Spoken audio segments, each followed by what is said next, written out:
Astăzi vom avea de realizat un brainstorming în legătură cu lumea profesiilor. Pentru aceasta va trebui să ne grupăm câte 4 și după aceea veți deschide la pagina 15, veți citi și veți începe să lucrați. Acum!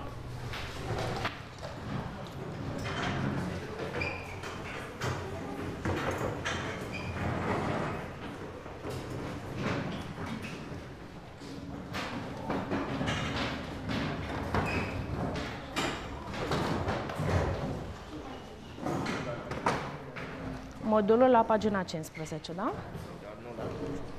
Ce profesie faci aici?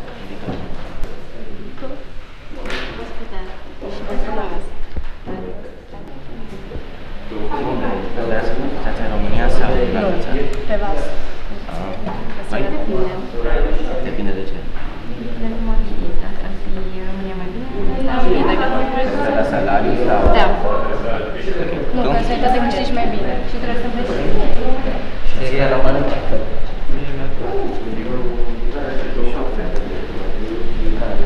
Ce vrei să fii? Șofer pe tir. Ce trebuie să faci cu casa de șofer pe tir? Nu, să facă și carnet. învățătoare.